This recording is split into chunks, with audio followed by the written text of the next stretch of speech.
You want to become a pro in cybersecurity? Then watch this video till the end and level up your knowledge. Are you ready to boost your cybersecurity skills and master the most powerful Windows commands? In this video, I'm going to show you 50 plus essential commands every cybersecurity analyst must know. Whether you're a beginner or sharpening your skills, this is the toolkit you need. Let's dive in.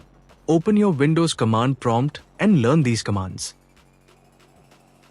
First command, ipconfig.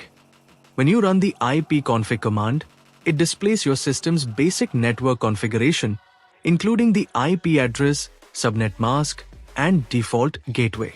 This command is helpful when you're checking whether your device is properly connected to a local network.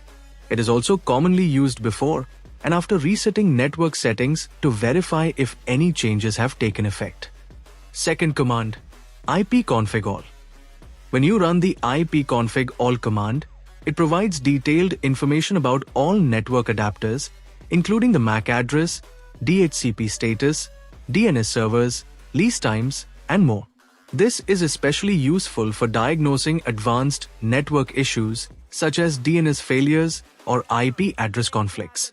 Network administrators often use it to collect complete network configuration data for troubleshooting or documentation purposes.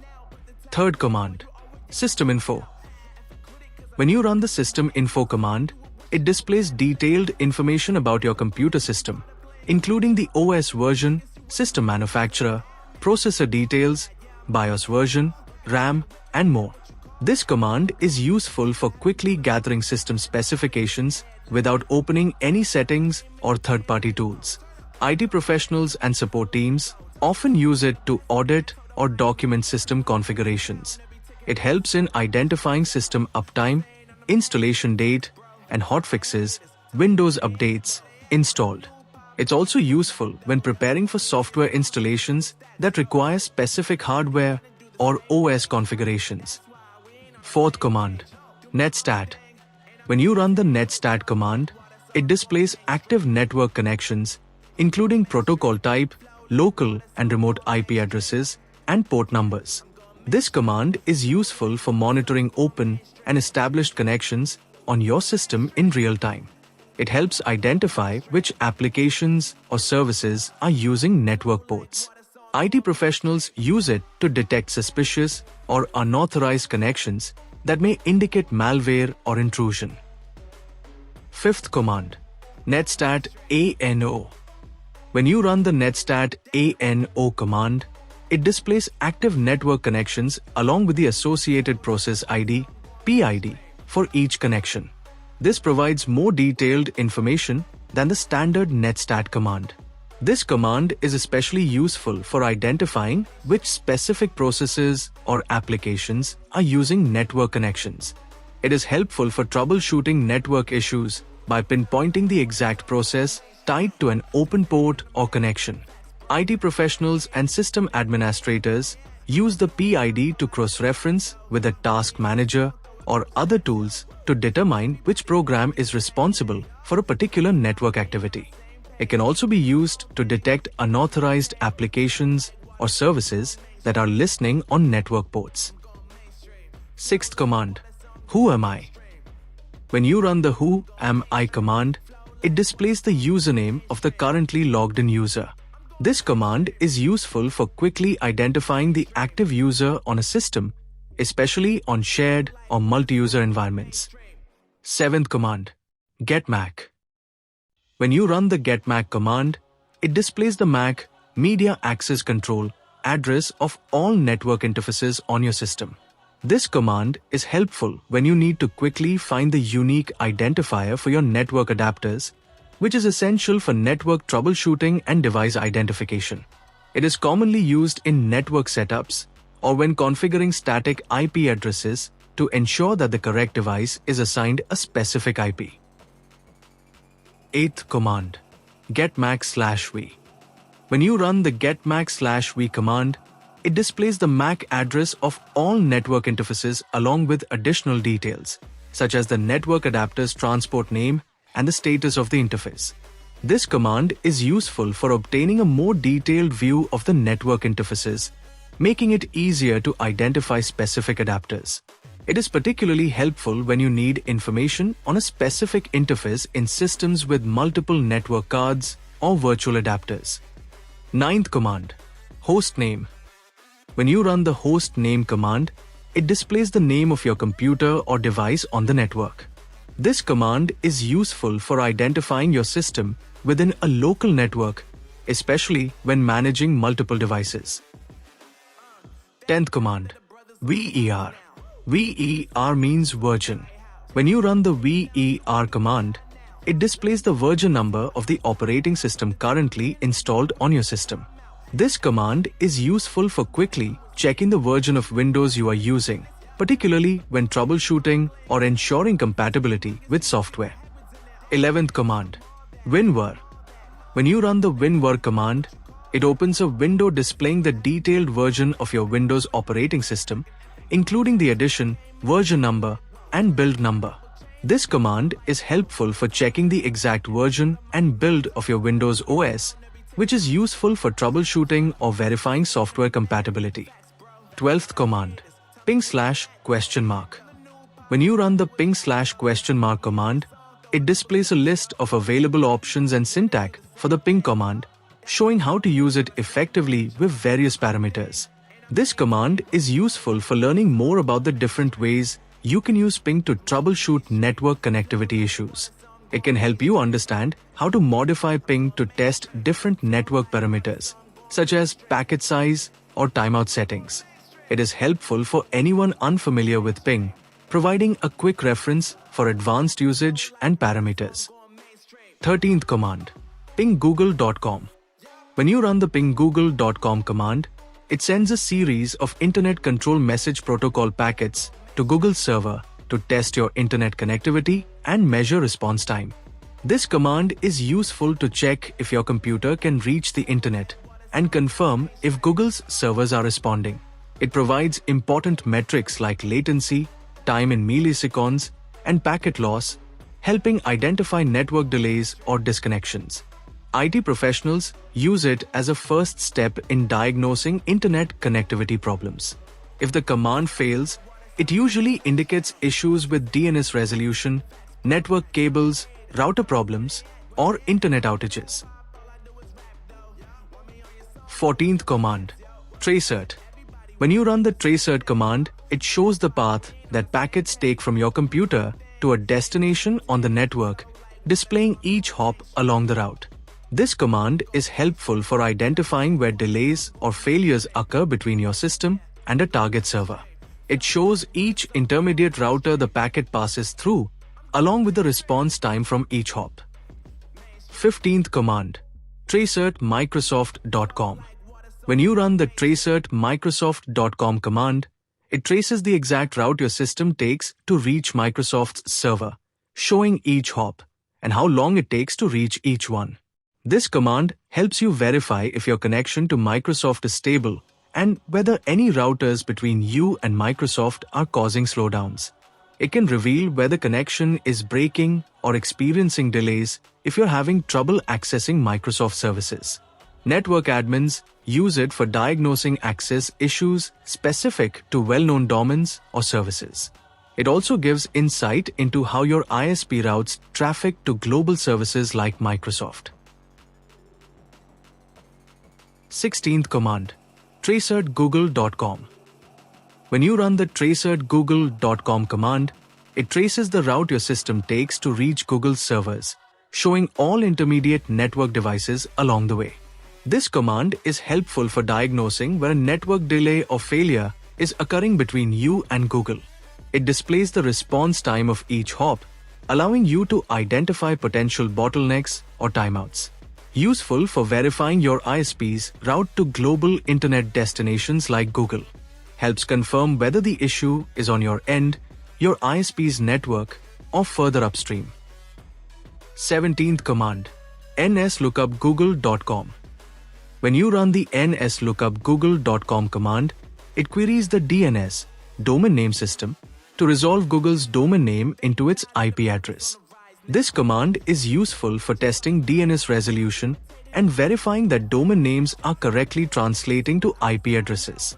It helps troubleshoot DNS-related issues, especially when a website is not loading. Network admins use it to check if the correct DNS servers are being queried and what IP addresses are returned. Also used to confirm if a DNS change has propagated.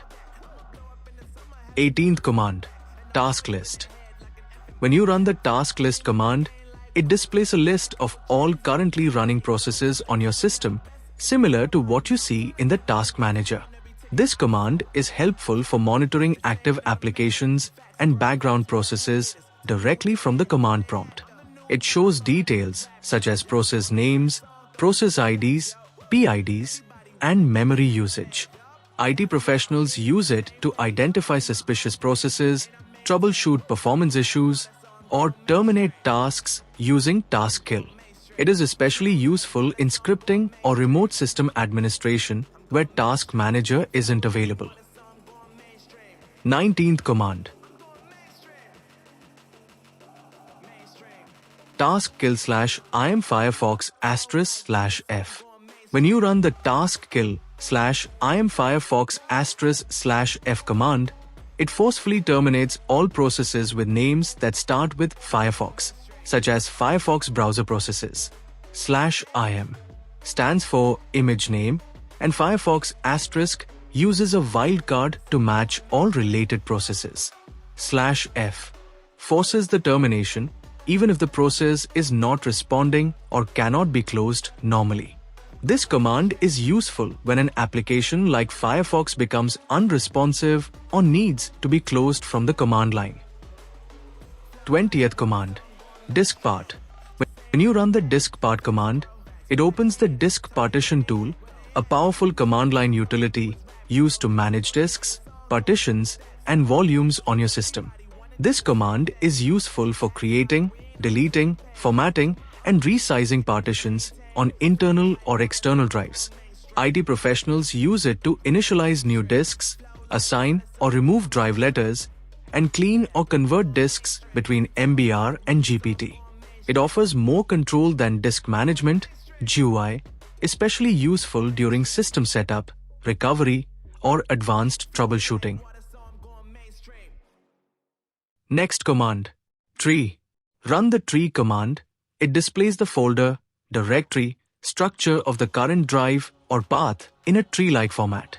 This command is useful for visually representing the hierarchy of folders and subfolders.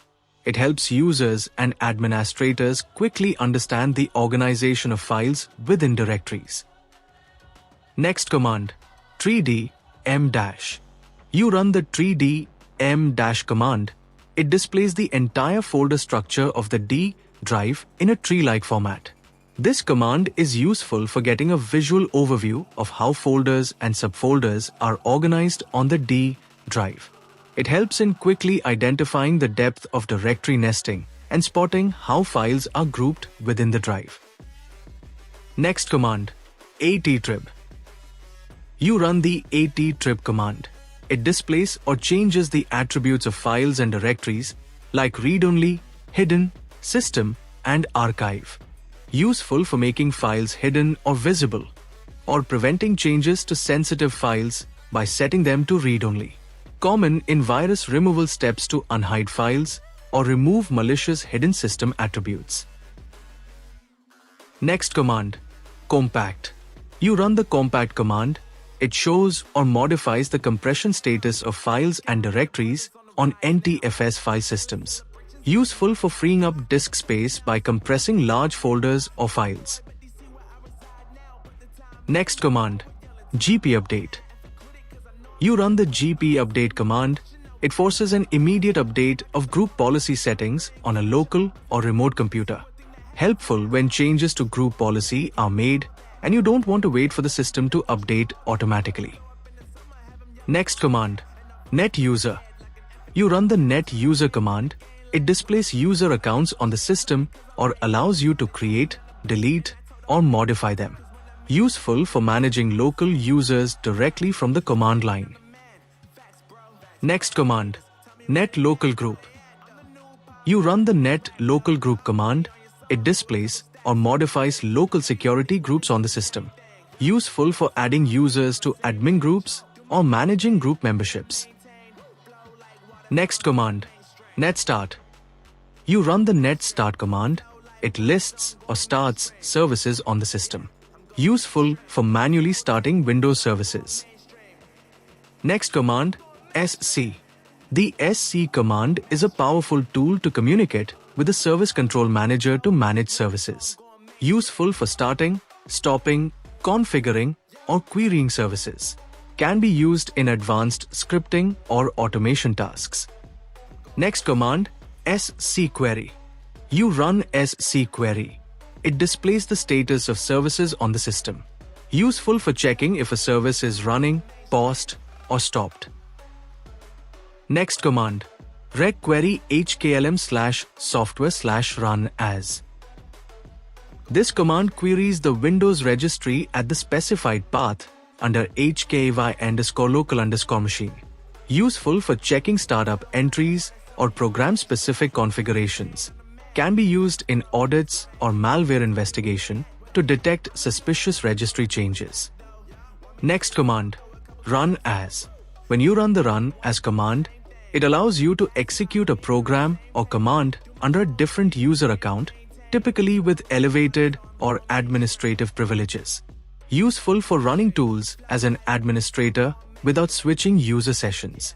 Commonly used by IT admins to perform tasks requiring higher permissions while logged into a standard user account. Helps enhance system security by limiting admin access unless explicitly invoked. Next command, schtasks. When you run the schtasks command, it lets you create, delete, query, change, run, or end scheduled tasks on a local or remote machine. Useful for automating tasks like backups, scripts, or system scans. Next command, wmic os getName, version, build number. When you run this command, it retrieves detailed OS information such as the operating system name, version, and build number using Windows Management Instrumentation (WMI). Useful for quickly identifying the exact Windows version installed without using the GUI. Also useful in scripts to log or audit system versions across multiple machines automatically. Helps in determining compatibility for software installations or upgrades. Next command, wmic product getName, version. When you run this command, it lists all installed software products along with their version numbers. Useful for auditing installed applications or verifying software installations. Can help identify outdated or potentially unwanted software for cleanup or patching. Helps in generating software inventory reports for IT asset management. Next command, assoc. When you run the assoc command, it displays or modifies file extension associations to program types. Useful to see which file extensions are associated with which file types. Advanced users use it in scripts to fix broken file associations system-wide. Can help reset file associations altered by malicious or third-party apps. Next command, ftype. When you run the ftype command, it shows or changes the executable command used to open a specific file type. Works in conjunction with assoc to fully manage how files are opened. Can be combined with assoc to fully automate file opening behavior changes. Helps in restoring default program handlers for specific file types. Next command, driver query. When you run the driver query command, it lists all installed device drivers along with module names and types. Useful for troubleshooting driver issues or verifying loaded drivers on a system. Supports exporting to text or CSV format, making it useful for driver documentation. Can be extended with SI to show signed driver status for security checks. Next command, msinfo32. When you run the msinfo32 command, it opens the System Information Utility, which provides detailed hardware, system, and software environment information. Useful for diagnostics, troubleshooting, or system inventory. You can export the full system info to a.nfo file for sharing with support teams. Includes error reporting and system summary for quick assessments. Next command, mmc. When you run the mmc command, it opens the Microsoft Management Console, a framework used to load administrative tools. Used by system administrators to manage the computer through tools like Device Manager, Group Policy, and more. You can save custom consoles with specific snap-ins as .msc files for reuse. Helpful in centralizing multiple admin tools in a single interface. Next command, eventvwr. When you run the eventvwr command, it opens the event viewer, allowing you to view system logs, application logs, and security events. Essential for troubleshooting system errors, application failures, and auditing security events. Useful for tracking user logins, app crashes, and system shutdowns or reboots. Can create custom views and filters for targeted event tracking. Next command, services.msc. When you run the services.msc command, it opens the Services Management Console where you can start, stop, or configure Windows services. Useful for managing background services that affect system functionality. You can configure services to start manually, automatically, or be disabled completely. Important for optimizing performance and securing the system. Next command, devmgmt.msc. When you run the devmgmt.msc command, it opens Device Manager, showing all hardware devices installed on your system. Useful for updating, disabling, uninstalling, or troubleshooting drivers. Lets you roll back, disable, or uninstall drivers directly from the interface. Identifies hardware conflicts or missing driver issues. Next command, diskmgmt.msc. When you run the diskmgmt.msc command, it opens the disk management utility used to manage disks and partitions. Allows you to create, format, delete, or shrink partitions. Supports converting disks between basic and dynamic types without third-party tools. Essential for initial setup of new hard drives or SSDs. Next command, taskmgr. When you run the taskmgr command, it opens the Task Manager where you can monitor processes, performance, and end tasks. Frequently used to close unresponsive apps or check CPU memory usage. Also shows startup impact and allows controlling startup programs. Offers tabs for performance, app history, users, and services. Next command, perfmo. When you run the perfmo command, it opens the Performance Monitor, a tool for tracking real-time system performance. Used to monitor CPU, memory, disk, and network activity in detail. Allows creation of custom data collect sets for long-term performance tracking. Ideal for diagnosing intermittent performance problems. Next command, resmon. When you run the resmon command, it opens the Resource Monitor, a real-time monitoring tool for CPU, memory, disk, and network usage. Provides deeper insight into resource usage by processes and services. Lets you filter and track specific processes to see which are consuming the most resources. Great for identifying apps causing system slowness or freezes. Next command, msconfig. When you run the msconfig command, it opens the system configuration utility used to manage startup behavior and boot options. Useful for troubleshooting startup issues or performing selective startup. Includes boot options for safe mode, diagnostic startup, and boot logging. Also allows enabling disabling services and startup items. Next command, control. When you run the control command, it opens the control panel, giving access to system settings and configurations. Lets you manage hardware, software, appearance, and security settings.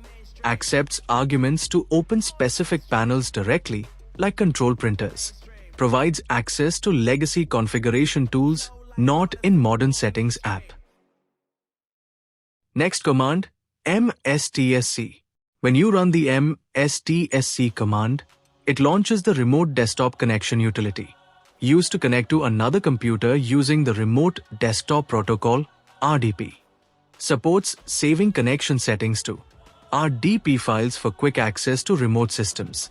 Enables secure remote access and troubleshooting of remote systems. Next command, path. When you run the path command, it displays or sets the system path environment variable. Path tells the system where to look for executable files, and modifying it can affect how commands are run. Incorrect changes to path can break system functions. Always use caution when modifying. Often edited by developers or system admins to include tools or compilers. Next command, set. When you run the set command, it displays, sets, or removes environment variables in the command prompt session. Useful for viewing all current environment variables like path, username, or temp. Commonly used in batch files and scripts to define or modify variables temporarily. Variables set with set are only valid for the duration of the CMD session unless exported permanently. Last command, echo. When you run the echo command, it displays messages or turns command echoing on or off in batch files. Commonly used in scripts to display progress or debug output. Often used to test whether variables are set correctly in scripts or batch files. Helpful in creating readable and interactive batch file output. This video is for you guys. I think you understood all the commands well. I believe you learned the things you needed to know from this video. If you found this helpful, make sure to hit that like button and subscribe for more cybersecurity tutorials. Drop a comment if you want a deep dive into any specific command. Thanks for watching. Keep learning. Stay secure.